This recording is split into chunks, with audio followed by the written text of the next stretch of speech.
శుక్లాంబరధరం విష్ణుం శశివర్ణం చతుర్భుజం ప్రసన్నవదనం ధ్యాయేత్ సర్వవిఘ్నోపశాంతయే. వసుదేవసుతం దేవం కంసచాణూరమర్దనం దేవకీ పరమానందం కృష్ణం వందే జగద్గురుం. కృష్ణం వందే జగద్గురుం. జయ శ్రీకృష్ణ. శ్రీ బొమ్మెర మహాకవి బొమ్మెర పోతనామాత్య ప్రణీత శ్రీ మహాభాగవతం ప్రథమ స్కంధం ప్రారంభించాము. ఇది రామకృష్ణ మఠం వాళ్ళు ప్రచురించినది. ఇందులో మొట్టమొదట పోతన గారు ముందర దేవతాస్తుతి చేశారు, తర్వాత తన నిర్ణయాన్ని తెలియజేశారు. ఈ మనుజేశ్వరాధములకిచ్చి పురంబులు వాహనంబులు సొమ్ములు కొన్ని పుచ్చుకుని చొక్కి శరీరము వాసి కాలుచే సమ్మెట వ్రేటులంబడక సమ్మతితో హరికిచ్చి చెప్పే ఈ బమ్మెర పోతరాజొకడు భాగవతంబు జగద్ధితంబుగన్ అని పోతన గారు తన నిర్ణయాన్ని, తను మహాభాగవతం రాయడం అనేది ఎలా జరిగింది అన్నది చెప్తున్నారు. విశ్వశ్రేయస్సును చేకూర్చాలనే సంకల్పంతో విరచించిన ఈ భాగవతాన్ని అధములైన మనుజేశ్వర్లకు, ఆ రోజుల్లో రాజులకి ఇస్తే వాళ్ళు చాలా పోషణ ఇచ్చి చాలా ధనాన్ని ఇచ్చేవాళ్ళు. రాజులకు అంకితం ఇచ్చిన వాడు దానికి ప్రతిఫలితంగా అగ్రహారాలు, కొన్ని వాహనాలు, కొద్దిపాటు సొమ్ము పుచ్చుకుంటారు. ఆ తర్వాత నీరసించిపోయి శరీరాన్ని విడిచిపెడతాడు. తర్వాత యమధర్మరాజు చేతిలో సమ్మెట దెబ్బలు తింటాడు. ఆ దుస్థితి లేకుండా ఇదిగో ఈ బొమ్మెర పోతరాజు తన భాగవత మహాకావ్యాన్ని పూర్తి విశ్వాసంతో ఆ శ్రీహరికే అంకితం చేస్తున్నాడు అని తన గురించి తను చెప్పుకున్నాడు. చేతులారంగ శివుని పూజింపడేని, నోరు నొవ్వంగ హరికీర్తి నుడువడేని, దయయు సత్యములోనుగా దలపడేని, కలుగనేటికి తల్లుల కడుపు చేటు. పుట్టిన ప్రతి ఒక్కడు చేతులార శివుని పూజించాలి. హరి యొక్క కీర్తిని హాయిగా నోరార గానం చేయాలి. దయా సత్యము మొదలైన గొప్ప గుణాలు కలిగి ఉండాలి. ఈ గుణాలు లేనివాడు పుట్టడం దేనికి, తల్లుల కడుపు చేటు కాకపోతే అని జీవునికి ఉండాల్సిన లక్షణాలని ఇక్కడ తెలియజేస్తున్నారు. సర్వ జీవులేడలా దయ ఉండాలి. సత్య సంభాషణ వంటి గొప్ప గుణాలతో భగవంతుని స్మృతి, అర్చన, కీర్తనలు కూడా చేయాలి. ఇలాంటి సద్గుణ సంపద లేని జీవుడు జీవిత ఉద్దేశాన్ని మరచిపోయి జనన మరణ సంసార చక్రంలో పుడుతూ చస్తూ ఉంటాడు అని పోతన గారు చెప్తున్నారు. నా వేల కొలది పూర్వజన్మల్లో నేను చేసుకున్న తపఫలంగా శ్రీమన్నారాయణ కథలను రచించాలనే కుతూహలంతో ఒక పౌర్ణమి రోజు రాత్రి చంద్రగ్రహణ కాలంలో పెద్దల అనుమతితో ఆకాశాన్ని తాకే కెరటాలతో ప్రవహించే నది దగ్గరికి వెళ్ళాను. అందులో స్నానం చేసి వచ్చి అందమైన ఇసుక తిన్న మీద పరమేశ్వర ధ్యానంతో నేత్రాలు సగం మూర్చుకుని కూర్చునున్నాను. అప్పుడు దర్శనమైంది పోతన గారికి. మెరుగు చెంగటయున్నున్న మేఘంబు కైవడి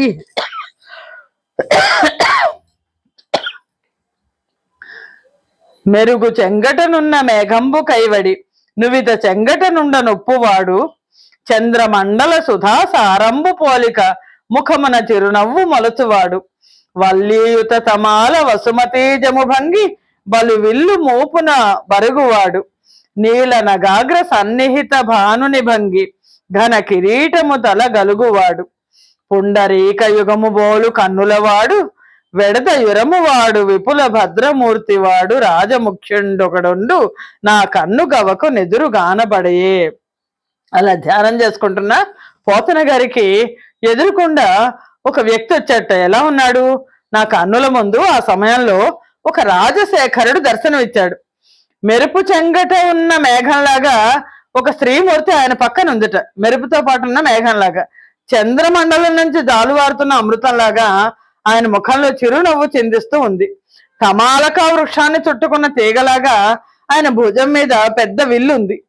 నీల నగాగ్రంలో భాషించే భానుబింబంలాగా శిరస్సున కిరీటం మెరుస్తోంది. ఆయన తెల్ల తామరల్లాంటి కనుదోయతో, విశాలమైన వక్షస్థలంతో, సకల లోకాలకు శుభాలనిచ్చే మంగళకరమైన రూపంతో పోతనమాత్యులు చెప్తున్నారు, నా కళ్ళ ముందు సాక్షాత్కరించారు. సాక్షాత్కరించడమే కాదు, పోతన గారు మాట్లాడదామని ప్రయత్నించారట. నేను ఆ రాజశేఖరుని తేరిపారి చూసి మాట్లాడే ప్రయత్నం చేయబోతున్నాను. వెంటనే ఆయనే మాట్లాడేశారు. ప్రియభాష కదా, ముందుగా మాట్లాడేవారు శ్రీరామచంద్రమూర్తి. నేను రామభద్రుణ్ణి, నా పేరు మీదుగా శ్రీ మహాభాగవతాన్ని తెలుగులో వ్రాయవలసినది, నీకు జన్మబంధం తెగిపోతుంది అని ఆనతిచ్చి తిరోహితుడయ్యారు, వెనక్కి వెళ్ళిపోయారు. అంతలోనే నేను కన్నులు తెరిచి చూసి ఆశ్చర్యంతో నా మనస్సులో ఇలా అనుకున్నాను.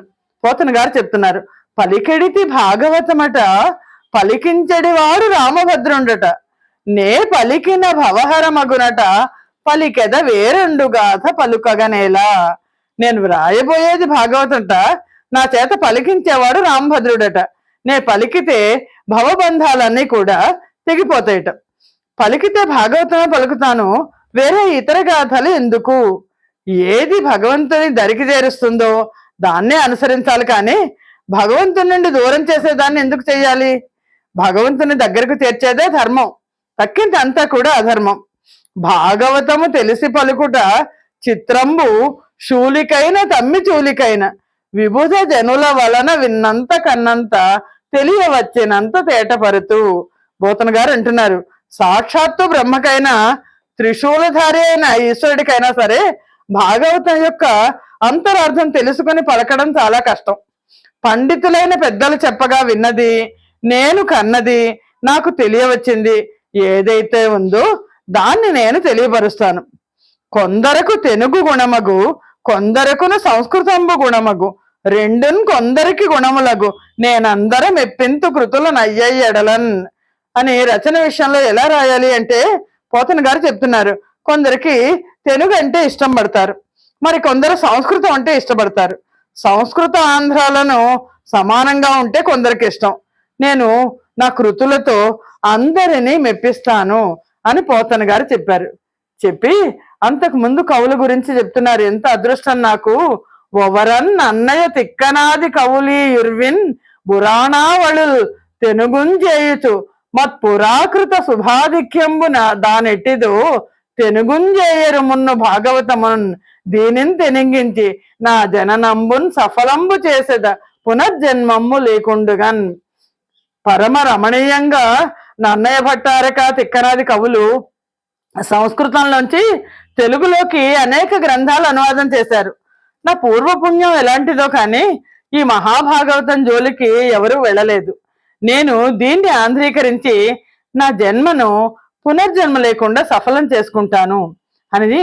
భాగవతం ఎలాంటిది అనేది చెప్తున్నారు పోతన గారు. ఈ భాగవతంనే కల్పవృక్షం సద్విజులకు శ్రేయస్సును ఆపాదిస్తూ ఈ భూమి మీద ప్రకాశిస్తూనే ఉంటుంది.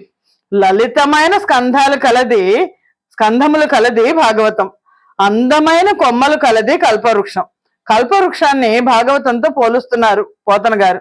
శ్రీకృష్ణ పరమాత్మ చరిత్ర మూలంగా కలది భాగవతం, నల్లని వేళ్లు కలది కల్పవృక్షం. శ్రీ శుక మహర్షి చేత చెప్పబడింది భాగవతం, చిలక పలుకులతో మనోజ్ఞమైంది కల్పవృక్షం. పరమ రమణీయమైనది భాగవతం, అందమైన లతల చేత శోభించేది కల్పవృక్షం. మంచి వర్ణము కలిగి మంచి మనస్సు కలవాళ్ళు తెలుసుకొనవలసింది భాగవతం. మంచి రంగు గల పువ్వులు కలది కల్పవృక్షం. సుందరము ఉజ్వలము అయిన ఇతివృత్తం కలది భాగవతం. అందంగా గుండ్రన ఆకారం కలది కల్పవృక్షం. సుందరము ఉజ్వలము అయిన ఈ ఇతివృత్తం కలిది భాగవతం. చదివినా విన్నా మహాఫలాన్ని ఇచ్చేది భాగవతం, చక్కని ఫలాలను ఇచ్చేది కల్పవృక్షం. భాగవతము ఫలితాన్ని ఇస్తుంది, కల్పవృక్షము ఫలితాలను ఇస్తుంది. భాగవతం చదివినా విన్నా సరే ఫలితాలను ఇస్తుంది అని వ్యాసునికి ఆలవాలమైంది భాగవతం. స్వచ్ఛమైన వ్యాసంతో కూడిన పాదు కలది కల్పవృక్షం. ఉత్తములైన ద్విజులకు ఆశ్రయమైంది ఈ భాగవతం. పక్షులన్నింటికీ ఆధారభూతమైంది కల్పవృక్షం. ఈ భాగవతం భూలోకంలో ఉంటుంది, కల్పవృక్షం స్వర్గలోకంలో ఉంటుంది. రెండు ఒకటే, రెండు కోరికలు తీరుస్తాయి. భాగవతం చదివినా విన్నా కోరికలు తీరుతాయి, కల్పవృక్షానికి నమస్కారం చేసుకుంటే కోరికలు తీరుతాయి.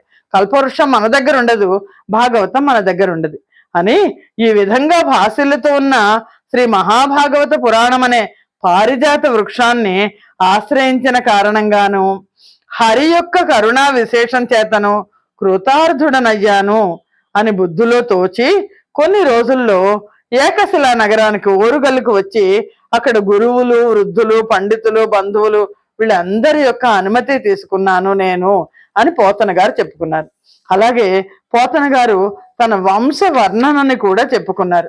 వంశాన్ని గురించి చెప్తూ ఇంకా వంశాన్ని గురించి చెప్తున్నాను. కౌండిన్య గోత్ర సంకలితుండాపస్తంభ సూత్రుండు పుణ్యుండు శుభగుడైన భీమన మంత్రికి ప్రియపుత్రుడు అన్నయ్య కలకంఠి తద్భార్య గౌరమాంబ కమలాప్తు వరమన గనియ సోమన మంత్రి వల్లభ మల్లమ వారి తనయుండెల్లన అతనికి ఇల్లాలు మాజమ వారి పుత్రుండు వంశవర్ధనుడు లలితమూర్తి బహుకళానిధి కేసన దానమాన నీతి ధనుడు ఘనుడు తనకు లక్కమాంబ ధర్మగేహిని కాగా మనియే శైవ శాస్త్ర మతము గనియే అని వంశవృక్షాన్ని చెప్పారు. ఇక మా వంశాన్ని గురించి చెప్తున్నాను వినండి. మా గోత్రం కౌండిన్యస్ గోత్రం. ఆపస్తంభ సూత్రం. పుణ్యుడు భాగ్యవంతుడైన భీమన మంత్రికి ప్రియపుత్రుడు అన్నయ్య. ఆ అన్నయ్య మంత్రికి భార్య మధురంగా మాట్లాడే గౌరమాంబ. సూర్యవర ప్రసాదం వల్ల దంపతులకు సోమన జన్మించాడు. ఆ సోమన మంత్రి భార్య మల్లమ్మ, వారి పుత్రుడు ఎల్లన భార్య మాచమ, వారి కొడుకు వంశవర్ధనుడైన కేసన. ఆయన చాలా గొప్పవాడు. ఆయన బహులలితుడు, బహు కళానిధి, దానశీలి, మానధనుడు, నీతిపరుడు. తనకు లక్కమాంబను సహధర్మచారిణిగా వరించి శాస్త్ర సమ్మతంగా శైవ మతాన్ని స్వీకరించాడు. ఆవిడ లక్కమాంబ గురించి చెప్తున్నాడు. నడువదు నిలయము వెలువడి తడవదు పరపురుషు గుణము తనపతి నుడువున్ గడవదు వితరణ కరణలు విడువదు లక్కాంబ విభుద విస్తరము వసడగడన్. ఆ లక్కమాంబ పండిత మండలి పొగిడేట్లుగా ఇల్లు దాటి బయటకు వెళ్ళదు. పరపురుషుల గుణాల గురించి ఎప్పుడూ మాట్లాడదు. భర్త మాట ఎప్పుడు జవదాటదు. దానగుణం, దయాగుణం ఈ రెండింటినీ ఎప్పుడు విడిచిపెట్టదు అని ఆవిడిచ్చే బహుమానాలన్నిటితో ఆమె ఇచ్చే బహుమానాల చేత దీనుల యొక్క మనసుల్లో ఉండే బాధ తొలగిపోతుంది. దానము, ధర్మము, బుద్ధి చాతుర్యము, మనోజ్ఞము, గాంభీర్యము ఇవన్నిటికీ ఆవిడ స్థానం అన్నింటా అధికురాలు. ఆవిడ సదాశివుని యొక్క పాదాలను అర్చించడంలో సాక్షాత్తు పార్వతీదేవిలా కనిపించే ఆ బెమ్మర కేసనామాత్యుని భార్య అయిన లక్కమ్మ గారికి ఈ లోకంలో ఏ స్త్రీలు సాటిరారు. ఆ మానినికిం బుట్టితి మేమిరువుర మగ్ర జాతుడీశ్వర సేవా కాముడు తిప్పన పోతన నామవ్యక్తుండ సాధు నయయుక్తుండన్. ఆవిడికి మేమిద్దరం జన్మించాం. ఆ లక్కమ్మ గారికి ఇరువురు సంతానం. అందులో పెద్దవాడు తిప్పన్న ఈశ్వరుని సేవించడంలో మనసు కలవాడు. రెండో వాడిని నేను. నా పేరు పోతన. మంచివారైన పెద్దల విషయంలో గౌరవం కలవాడిని. అలాంటి నేను నా మనస్సులో శ్రీరామచంద్రుని సన్నిధానాన్ని కల్పించుకున్నాను అని షష్ఠంతములు చెప్పారు. హారికి నంద గోకుల విహారికి జక్ర సమీర దైత్య సంహారికి భక్త దుఃఖ పరిహారికి గోప నితంబిని మనోహారికి దుష్ట సంపదపహారికి ఘోష కుటీ పయోఘృతాహారికి బాలకగ్రహ మహాసుర దుర్వనిత ప్రహారికిన్. హారములు ధరించిన వానికి, నందగోకులంలో విహరించిన వానికి, తన చక్రంతో తృణావర్తుడనే దైత్యుణ్ణి సంహరించిన వాడికి, భక్తుల యొక్క దుఃఖాలను పరిహరించే వాడికి, గోప కాంతల యొక్క మనస్సులను హరించిన వాడికి, దుష్టుల యొక్క సంపదలను హరించిన వానికి, వ్రేపల్లలో గోపకాంతల కుటీరాలలో పాలు నెయ్యి అపహరించిన వానికి, పిల్లల పాలిటి పెనుభూతమైన దుష్టురాలైన వనిత అయిన పూతననే రక్కసిని సంహరించిన వానికి అని చెప్తూ ఇంకా కొనసాగిస్తున్నారు. శీలికి నీతిశాలికి వశీకృత శూలికి బాణ హస్త నిర్మూలికి ఘోర నీరద విముక్త శిలాహత గోప గోపికా పాలికి వర్ణ ధర్మ పరిపాలికి నర్జున భూజ యుగ్మ సంచాలికి మాలికిన్ విపుల చక్ర నిరుద్ధ మరీచి మాలికిన్ అని శీలం కలవానికి, నీతి మంతునకు, శంకరుని వశం చేసుకున్న వానికి, బాణుని హస్తములను నిర్మూలించిన వానికి, నీటిని ఇచ్చే మేఘాల నుండి ఘోరమైన రాళ్లవాన కురిపిస్తే దాని నుండి గోపికా జనాలను కాపాడిన వానికి, వర్ణాశ్రమ ధర్మాలను పాలించే వానికి, రెండు మద్ది చెట్లను కూల్చిన వానికి, వనమాల ధరించిన వానికి, సైంధవ వధ సమయంలో తన చేతి విపులమైన చక్రం చేత సూర్యమండలాన్ని కప్పేసిన వానికి, అలాగే క్షమాగుణం కలిగిన వానికి, కాళీయుడు అనే పాము యొక్క విశాలమైన పడగల మీద నర్తనం ఆడిన వానికి,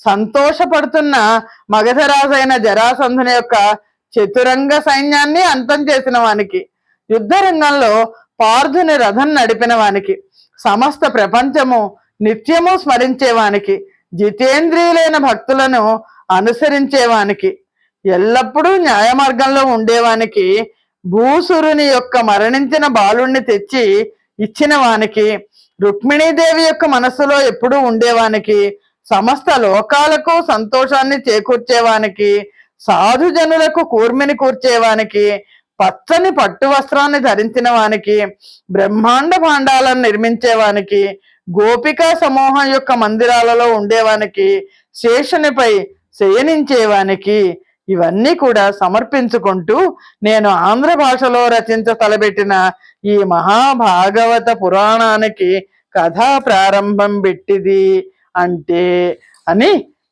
కథా ప్రారంభాన్ని ప్రారంభిస్తున్నారు. స్వస్తి ప్రజాభ్య పరిపాలయంతాం న్యాయేన మార్గేణ మహిమహేషాః గోబ్రాహ్మణేభ్య శుభమస్తు నిత్యం లోకా సమస్తా సుఖినో భవంతు. సర్వం శ్రీకృష్ణార్పణమస్తు. జయ శ్రీకృష్ణ.